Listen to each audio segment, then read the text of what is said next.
जय श्रीराम मित्रांनो, आपल्या कृष्णा थडीचा सवंगडी या यूट्यूब चॅनलच्या नवीन व्हिडिओसह मी संतोष सूर्यवंशी आपलं मनपूर्वक हार्दिक स्वागत करतो। मित्रांनो, आज 5 जून म्हणजेच जागतिक पर्यावरण दिन म्हणून साजरा केला जाणारा हा दिवस आहे। साधारणपणे 5 जूनला जर आपण वृक्षारोपण केलं तर 7 ते 10 जूनच्या दरम्यान जो मान्सून पाऊस, मोसमी पाऊस आपल्याकडे महाराष्ट्रामध्ये सुरू होतो, त्याच्या अनुषंगाने या जे आपण वृक्षारोपण करू त्याला या मोसमी पावसाचा चांगलाच लाभ होतो आणि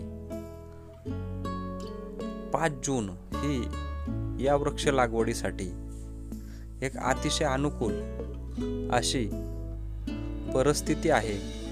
म्हणून आजचा दिवस हा जागतिक पर्यावरण दिन म्हणून आपण सर्वजण साजरा करत असतो।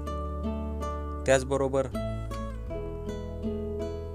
हा पर्यावरण दिन साजरा करत असताना विविध वृक्षांची लागवड आपण आपल्या परसबागेमध्ये, शेताच्या बांधावर, त्याचबरोबर गायरान किंवा माळरानावर करत असतो।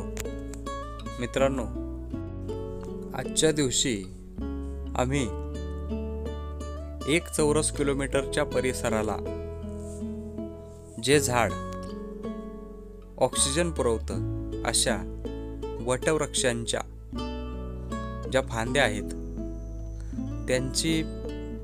त्या फांद्यांची लागवड, त्यांचं रोपण आम्ही करत आहोत। वडाच्या रोपट्यांऐवजी फांद्यांची रोपण करण्याच्या मागचं एक महत्त्वाचं कारण म्हणजे आमच्या भागामध्ये मोठ्या प्रमाणामध्ये पाऊस पडतो आणि हा पाऊस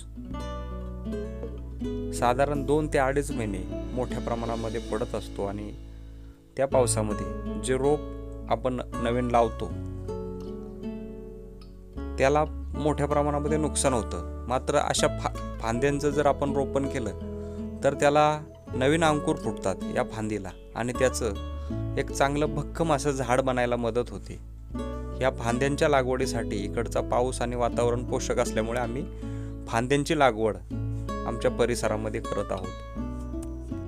मित्रांनो, या वटवृक्षाचं महत्त्व आपल्या हिंदू संस्कृतीमध्ये अनन्यसाधारण आहे। प्रभू रामचंद्र जेव्हा वनवासाला गेले, वनवासामध्ये होते, तेव्हा लक्ष्मणाने त्यांच्या राहण्यासाठी जी व्यवस्था केली होती, जी पर्णकुटी बनवली होती, ती पंचवटी या ठिकाणी बनवली होती। पंचवटी म्हणजे 5 वटवृक्षांनी वेढलेली जागा म्हणजे पंचवटी।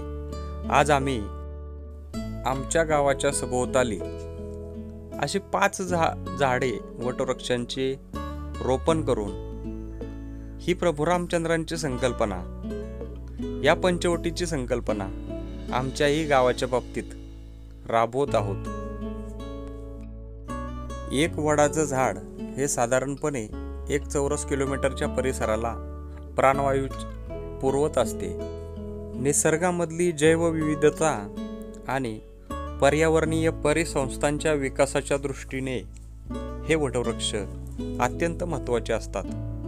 आम्ही आज रोपण करत असलेल्या या वृक्षांचा फायदा हा नक्कीच नजीकच्या काळामध्ये आम्हाला होणार आहे। आमच्यासोबत जे 2 लहान मुलं तुम्हाला या व्हिडिओमध्ये पाहायला मिळत आहेत, त्यांना मुद्दाम आम्ही या वृक्षारोपणासाठी आणलेलं आहे। हे झाड मोठं झाल्यावर ते नक्की अधिकारानं सांगतील की हे झाड ज्या वेळेला लावलं त्यावेळेला आम्ही या ठिकाणी आलो होतो, आम्ही हे झाड लावण्यासाठी मदत केली होती, असं ते छातीठोकपणे सांगतील आणि हा वारसा ते नक्कीच त्यांच्याही पुढच्या पिढीला देण्याचा प्रयत्न करतील। मित्रांनो, हा पर्यावरण दिनाच्या निमित्ताने छोटासा कमीत कमी 5 वटवृक्षांची रोपण करण्याचा जो आमचा प्रयत्न आहे आणि त्याचा हा व्हिडिओ आपणाला कसा वाटला, हा आमचा प्रयत्न कसा वाटला, हे कमेंट बॉक्समध्ये सांगायला विसरू नका। व्हिडिओ आवडल्यास लाईक करा, शेअर करा आणि चॅनलवर नवीन असाल तर आपल्या चॅनलला सबस्क्राईब करायला विसरू नका. जय श्रीराम.